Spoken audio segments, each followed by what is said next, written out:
A los 64 años, fui presentada ante una sala llena de invitados como la ayuda de la casa. Mi propia nuera lo dijo con una sonrisa en el rostro frente a 35 personas. Mi hijo me susurró al oído que no hiciera un escándalo. Me reí. Me reí fuerte, desde el fondo del pecho, porque ninguno de los dos sabía que la ayuda era la dueña de todo aquello, de la casa, de las camionetas, de las cuentas y hasta del aire que respiraban con tanto lujo. Pero antes de continuar, checa si ya estás suscrito al canal y escribe en los comentarios, ¿desde dónde estás viendo este video? Nos encanta saber hasta dónde están llegando nuestras historias. Mi nombre es Socorro, y pasé los últimos 3 años siendo invisible dentro de mi propia casa. No fue de forma gradual, como pasa con ciertas cosas en la vida. La invisibilidad fue llegando poco a poco. Sí, pero con una intención que solo alcancé a reconocer demasiado tarde. Primero me quitaron de la mesa del comedor. Luego de la estancia cuando había visitas. Después de mi propio nombre. Hasta que una tarde de domingo, con la casa llena de gente que yo nunca había visto en mi vida, oí a mi nuera, Jimena, decirle a una amiga suya con la voz más natural del mundo: «Puedes pedirle a ella que traiga más copas. Es nuestra ayuda». Yo estaba a escasos 2 metros de distancia. Con 64 años, después de haber sacado adelante a mi hijo Santiago sola desde que tenía 8 años, después de haber levantado desde cero un pequeño taller de costura que se convirtió en una maquiladora real, después de haber vendido todo y comprado con dinero en efectivo la casa donde él ahora dormía en sábanas de 1000 hilos. Yo era la ayuda. Esa tarde, yo cargaba una charola con antojitos que yo misma había preparado desde las 6 de la mañana. La casa había sido decorada por Jimena con ese gusto caro que siempre demostraba en las tarjetas de crédito que yo pagaba. Las flores de la entrada eran de invernadero exclusivo. El tequila en la mesa, el mismo que ella elegía sin mirar el precio, se cargaba a la cuenta que salía de mi banco cada mes. 35 personas. Eso lo conté después, mentalmente, mientras intentaba procesar lo que había pasado. 35 pares de ojos que me vieron pararme en medio de la sala, apretar la charola con más fuerza de la necesaria y clavarle la mirada a mi nuera con una sonrisa que ella, claramente, no supo interpretar. Santiago apareció a mi lado antes de que yo pudiera decir cualquier cosa. Sentí la presión leve de su brazo en el mío, el toque apresurado de quien quiere evitar un pancho. «Mamá», me dijo bajito, casi rozando mi oreja. «Por favor, ahora no. Ahora no». Como si hubiera un momento adecuado para que una madre sea humillada por su propio hijo. Lo miré. Miré a ese hombre de 41 años que yo había formado, que había ido a la mejor universidad de Guadalajara con el dinero que yo gané cosiendo 15 horas al día, que se había casado con Jimena en una fiesta que yo pagué íntegra y para la cual ni me consultaron la lista de invitados. Lo miré y no reconocí al niño que se había dormido en mi regazo durante una fiebre de 3 días cuando tenía 5 años, y entonces me reí. No fue una risa calculada. No fue estratégica ni ensayada. Fue la risa de quien, en un segundo, ve la situación completa con una claridad absoluta. El absurdo total de ser llamada empleada dentro de una casa que costó 4 millones de pesos de mi propio bolsillo. La risa creció antes de que pudiera contenerla, y las conversaciones alrededor se fueron silenciando una por una. Jimena me miró con esa sonrisa forzada que usaba cuando estaba encabronada, pero no podía demostrarlo. ¿Pasó algo chistoso, doña Socorro? Puse la charola sobre la mesa más cercana con una calma que me sorprendió hasta a mí misma. «Pasó algo, sí», dije yo. «Pero creo que ustedes dos necesitan saber un par de cosas antes de que les explique cuál es el chiste». Santiago me apretó el brazo con más fuerza. Jimena abrió la boca, pero yo ya había decidido que ese era el día en que la ayuda iba a dejar de ayudar, solo que en ese momento todavía no era hora de soltarlo todo. Necesitaba que ellos entendieran la magnitud de lo que estaban perdiendo, no solo el dinero, no solo la casa, sino a la persona que, por amor y por terca, Había sostenido toda esa vida sin pedir nada a cambio. La verdad iba a llegar, pero primero necesitaba entender cómo había llegado hasta ahí. 3 años antes, cuando vendí la empresa, tenía en la cuenta una cantidad que la mayoría de la gente no vería ni sumando todos los sueldos de una vida entera. Mi esposo, Roberto, había muerto 8 años atrás de un infarto, sin avisar, a mitad de una mañana de miércoles.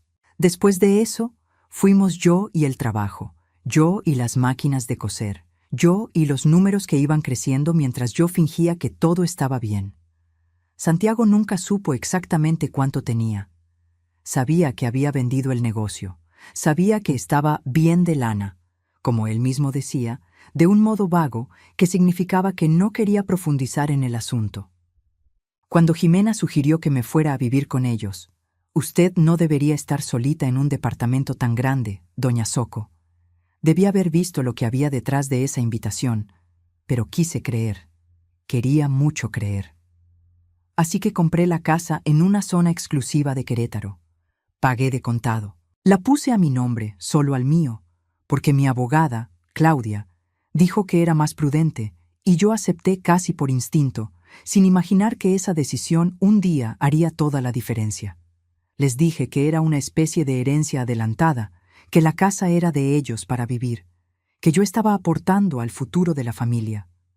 No les dije que el papel firmado tenía solo mi nombre. Dejé que ellos creyeran que eran los dueños. Y pasé los 3 años siguientes cocinando, limpiando y siendo presentada ante los invitados como la ayuda de la casa. La humillación de un domingo rara vez aparece de la nada. Se construye, ladrillo por ladrillo, por personas que calan hasta dónde pueden llegar. Con Ximena empezó con la cocina. El primer mes que me mudé, mencionó, como quien no quiere la cosa, que sería más práctico si yo me encargaba de las comidas, ya que yo me la pasaba todo el día en la casa. Era un comentario inocente por encima, de esos que no sabes cómo rechazar sin parecer pesada. Acepté. Me gustaba cocinar, siempre me ha gustado. Luego vino la limpieza, luego la lavandería, luego los mandados, las compras en el súper, hablarle al plomero, recibir los paquetes de Amazon. Cada cosa llegaba envuelta en lógica, pues al fin que aquí estás, no tiene caso pagarle a alguien si tú lo sabes hacer mejor. Es una cosita de nada. Y yo iba aceptando, porque quería ser útil, porque quería que Santiago estuviera orgulloso de tener una madre que no era una carga. El uniforme fue el punto de quiebre. Un día, Ximena llegó con una bolsa de Liverpool y puso en la cama de mi cuarto, que era el cuarto de servicio, el más chico, con ventana hacia la barda, 2 pantalones negros y 3 blusas blancas de lino. Se ve más organizado así cuando hay visitas, dijo. Se ve más profesional.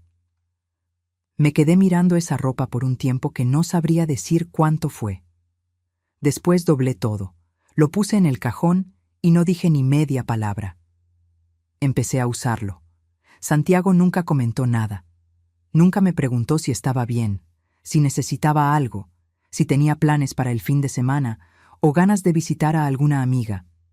Él llegaba del trabajo, cenaba lo que yo había hecho y desaparecía al despacho o a ver la tele al lado de Ximena.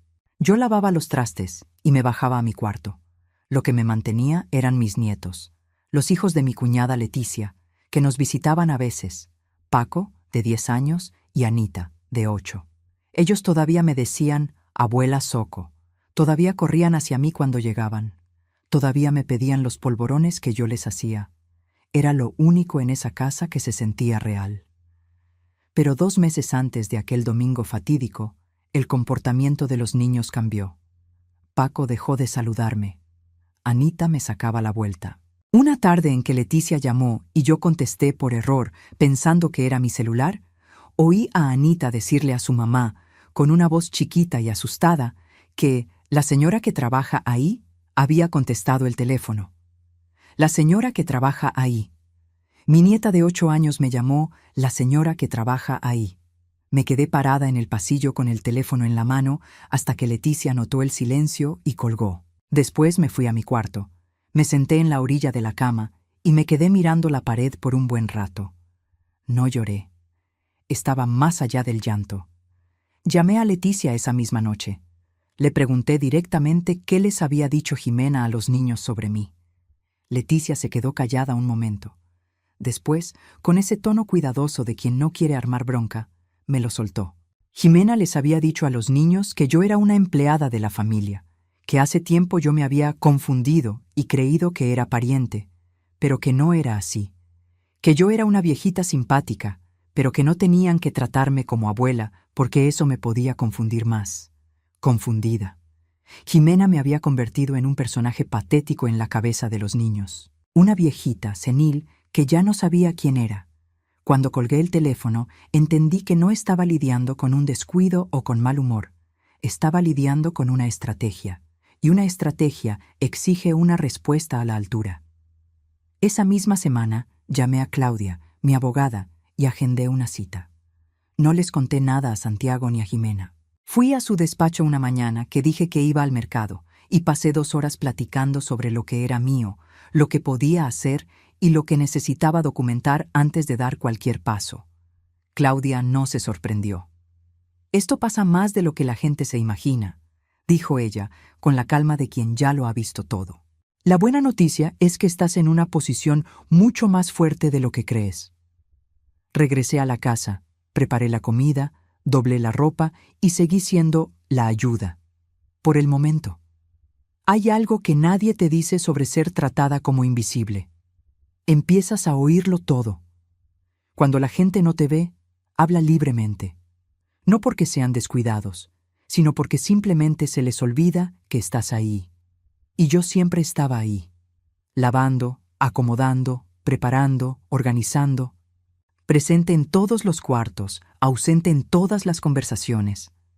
Fue así como me enteré de sus planes. Era un martes por la noche. Yo estaba planchando en el cuarto de servicio, con la puerta entreabierta, cuando oí la voz de Jimena desde la sala. Estaba hablando por teléfono con su mamá.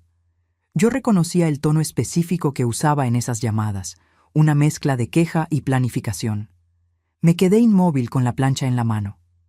Oí a Jimena decir que yo me estaba volviendo un problema, que era difícil de manejar, que había buscado opciones de residencias para adultos mayores con buena estructura a menos de 2 horas de ahí, en San Miguel de Allende, y que había hablado con el médico de la familia para empezar una evaluación de capacidad cognitiva, porque según ella, yo mostraba señas de confusión frecuente y comportamiento inadecuado para mi edad. Comportamiento inadecuado. Reírme frente a los invitados era un comportamiento inadecuado. Cuestionar las reglas de la casa era un comportamiento inadecuado. Existir con opinión propia era un comportamiento inadecuado. Asenté la plancha despacio para no hacer ruido. El corazón me latía rápido, pero la cabeza la tenía sorprendentemente fría. Claudia me había preparado para esa posibilidad. Me había dicho que en casos así, cuando la persona que depende financieramente empieza a sentir la situación amenazada, puede intentar usar instrumentos legales para asegurar el control. Una declaración de interdicción o incapacidad sería el camino más rápido para que Santiago tomara el control de mis bienes, mi casa, mi dinero. Llamé a Claudia a la mañana siguiente con una calma que ni yo misma esperaba. Le conté lo que había oído. Ella se quedó en silencio unos segundos. «Socorro, tenemos que actuar antes de que ellos formalicen cualquier cosa». «Lo sé. ¿Estás lista?» Hice una pausa. Miré por la ventana del cuarto de servicio hacia la barda de ladrillos que tapaba la vista. Pensé en los 3 años de comidas, de ropa doblada, de silencio comprado con dignidad. Estoy lista. El plan que Claudia y yo diseñamos era simple, pero tenía que ejecutarse con cuidado. Primero, formalizaríamos toda la documentación de la casa. Ya estaba a mi nombre, pero necesitábamos un instrumento legal adicional que hiciera que cualquier impugnación futura fuera casi imposible. Después, yo retiraría los apoyos financieros de forma gradual, de modo que pareciera circunstancial, no algo planeado. La idea era dejar que la realidad se les presentara solita. Al día siguiente del domingo de la fiesta, aquel domingo en que me llamaron ayuda frente a 35 personas, regresé a la casa después de una caminata larga y me serví un café sola en la cocina. Era la primera vez en meses que me sentaba en esa mesa sin tener nada que preparar o servir. Ximena bajó y me miró como si yo fuera un problema que todavía no se había resuelto. Me preguntó dónde estaba el pan. Le dije que no había hecho pan. Se esperó un momento, pensando que me iba a levantar para ir a hacerlo. No me levanté. Santiago apareció poco después, con esa mirada de quien se pasó la noche sintiéndose culpable, pero todavía no sabe qué hacer con eso. «Mamá, tenemos que platicar». «Sí, tenemos», respondí, «pero hoy no, hoy tengo un compromiso». Y me fui al despacho de Claudia a firmar los papeles. Cuando quitas el dinero de una vida construida sobre ilusiones, el efecto no es inmediato. Es como quitar los postes de una carpa. No se cae al instante. Se queda de pie un momento y luego se viene abajo de un solo golpe. El primer poste fue la tarjeta de crédito. Yo mantenía 2 tarjetas adicionales ligadas a mi cuenta, una a nombre de Santiago y otra a nombre de Ximena. Las usaban para todo. El súper en el City Market, restaurantes, ropa en plazas caras, el gimnasio, suscripciones de streaming, el salón de belleza semanal de Ximena, las proteínas importadas de Santiago. En 3 años, la suma de esos gastos era de espanto, pero yo nunca había cuestionado nada porque creía que estaba invirtiendo en mi familia. Hablé al banco un jueves por la mañana y cancelé las 2. El viernes, Ximena fue al súper y la tarjeta fue rechazada. Me llamó con una voz que intentaba ser calmada, pero que estaba claramente alterada, hablando de un error del banco, de un problema en el sistema. Le dije que lo iba a checar y colgué. El fin de semana, Santiago me abordó en la cocina. Dijo que había algo raro con las cuentas, que tal vez debería hablar con el gerente, que tenían algunos pagos pendientes.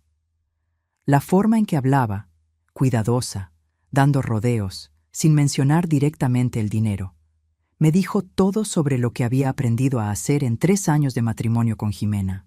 Nunca preguntar directo, siempre insinuar, dejar que el otro se ofrezca. Yo no me ofrecí. Dije que estaba revisando la situación y que les avisaría cuando tuviera noticias. Su cara fue la de alguien que no se esperaba eso. En los días siguientes, los efectos se fueron acumulando. La segunda tarjeta se bloqueó. La transferencia automática que pagaba la mensualidad de la camioneta de Ximena no se hizo. Un recibo de mantenimiento de la privada rebotó por falta de fondos. Santiago empezó a mirarme con una mezcla de confusión y algo que nunca había visto en la cara de mi hijo: miedo. Ximena reaccionó diferente. Se volvió más fría, más calculadora, más distante. Dejó de pedirme cosas, dejó de darme órdenes, lo cual, irónicamente, fue casi peor, porque su silencio tenía una vibra amenazante que sus gritos nunca tuvieron. Una noche, la oí otra vez al teléfono. Estaba hablando con una clínica, preguntando sobre procedimientos para valoración de ancianos con alteraciones de conducta. Mencionó mi nombre. Mencionó urgencia. Respiré hondo. Fui a mi cuarto. Llamé a Claudia. «Es hora», le dije. «Tengo todo listo», respondió ella.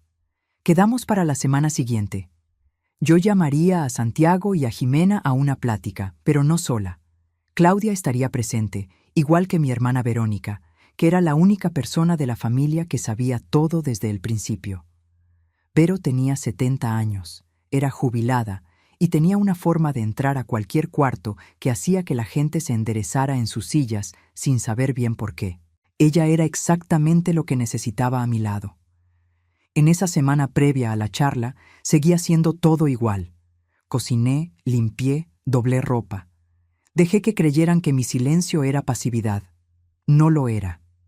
Era la última semana en que yo sería la ayuda, y quería que se acordaran de ella. La reunión fue un miércoles por la tarde. Les pedí a Santiago y a Ximena que se quedaran en casa después de comer, que necesitaba tratar un asunto importante. Jimena llegó a la sala con esa postura de quien se está preparando para manejar una situación delicada, la postura de quien se cree la persona más inteligente de la habitación.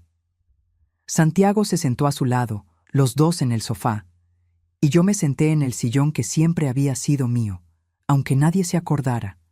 Claudia llegó a las 2. Vero llegó a las 2:10. Vi la cara de Jimena cambiar cuando se dio cuenta de que no era una plática familiar. Había documentos, había una abogada. Estaba mi hermana con esa mirada que no ocupaba explicación. Empecé por la casa. Saqué del sobre la escritura y la puse en la mesa de centro. Santiago se inclinó para verla. Jimena cruzó los brazos. «Esta propiedad está registrada a mi nombre», dije yo. «Siempre lo ha estado. Les dije que era una herencia adelantada. Nunca dije que les había cedido la propiedad. No lo hice». El silencio que siguió fue pesado. Santiago miró la escritura con la cara de quien intenta descifrar algo en otro idioma. «Mamá, tú dijiste que la casa era nuestra. Dije que sería de ustedes para vivir. No es lo mismo». Jimena abrió la boca, pero Claudia fue más rápida. Presentó los estados de cuenta. 3 años de transferencias, pagos automáticos, liquidación de tarjetas. La cifra total, al sumarla, pasaba de los 900,000 pesos. A Jimena se le fue el color de la cara. Después vinieron los otros papeles. La documentación que Claudia había preparado sobre el intento de iniciar una evaluación de incapacidad, con las fechas de las llamadas a la clínica, los nombres de los doctores contactados y el registro de lo que se había pedido. Esto es lo que pasa cuando alguien intenta usar instrumentos legales para controlar los bienes de una persona cuerda, dijo Claudia con la tranquilidad de quien conoce bien el peso de sus palabras. Se tipifica como abuso financiero contra un adulto mayor. Es un delito. Santiago se levantó. Se sentó otra vez. Me miró con una expresión que no le veía en años. Parecía que tenía 16 otra vez, cuando le dio un recargón al coche y no sabía cómo decirme: «Mamá, yo no sabía todo esto». «¿De qué parte no sabías?», pregunté. «¿De la casa? ¿Del dinero? ¿O del plan de refundirme en un asilo?». No respondió. Vero habló por primera vez desde que llegó. Dijo pocas palabras, pero las correctas. Que nuestra madre había trabajado toda la vida para darle a Santiago todo lo que tenía. Que ninguna mujer merecía ser llamada empleada en su propia casa, y que lo que había pasado en los últimos 3 años era una vergüenza que él tendría que cargar por mucho tiempo. Jimena intentó hablar. Dijo que había malentendidos, que ella nunca quiso lastimar a nadie, que las cosas se habían salido de control. Las palabras salían rápido y bien armadas, como alguien acostumbrado a defenderse, pero esta vez no había público que convencer. Éramos solo nosotros 4, y ninguno de nosotros era el público para ese discurso. «Jimena», dije, y esperé a que me mirara. «Me llamaste ayuda frente a 35 personas. Les dijiste a los niños que yo era una empleada confundida. Quisiste incapacitarme para quedarte con mis cosas». No dijo nada. «Ahora vas a oír lo que va a pasar». Las condiciones que puse eran claras, sin margen de negociación. La primera: Jimena se saldría de la casa en un plazo de 15 días. No porque quisiera separarla de Santiago, sino porque no había forma de seguir compartiendo techo con quien había tramado lo que ella tramó. Si querían seguir juntos, podían rentar un departamento. Yo hasta podría ayudarlos con eso si Santiago demostraba, con hechos, no palabras, que había entendido su error. La segunda: Santiago, si quería seguir viviendo en la casa, pagaría una renta justa a valor de mercado. No porque yo ocupara el dinero, sino porque la gratuidad se había vuelto un veneno. Había convertido mi gesto de amor en un derecho ganado, y yo ya no iba a alimentar eso. La tercera: cualquier intento de cuestionar mi capacidad mental o de alejarme de mis nietos sería respondido por la vía legal, con todas las de la ley. La cuarta, y la más importante para mí: Jimena me pediría una disculpa, personalmente, y a los niños les explicaría quién era yo de verdad.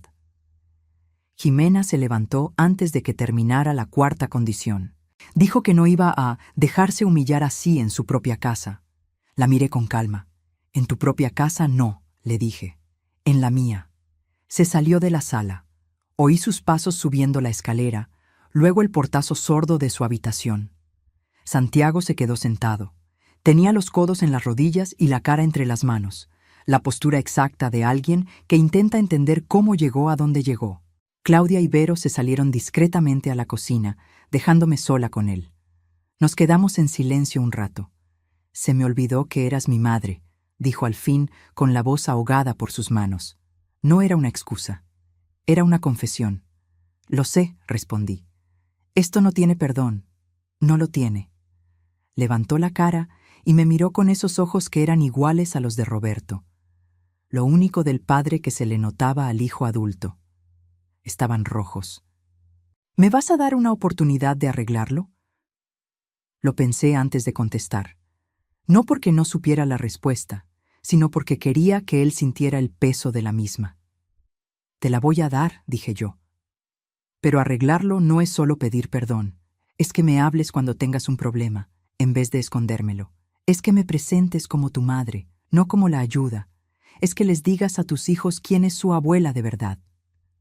Él asintió. Despacio, pero asintió. Jimena se fue 4 días después, no en 15, porque creo que estar en esa casa se le volvió insoportable. Se llevó sus maletas, algunos muebles que dijo que eran de ella y la camioneta que estaba a su nombre, cuya mensualidad, se vino a enterar ahí, yo ya había dejado de pagar. No hubo drama, no hubo despedida de película, simplemente se fue, y la casa se quedó tranquila de un modo que yo no recordaba. No el silencio pesado de los últimos 3 años, cargado de tensión y desprecio. Un silencio ligero, del tipo que te deja respirar.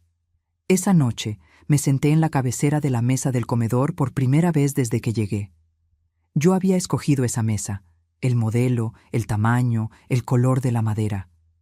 Me senté donde siempre debí estar, en el lugar de quien construyó todo eso, y me fijé bien en lo cómodo que era el asiento. 6 meses después, la casa parecía otra.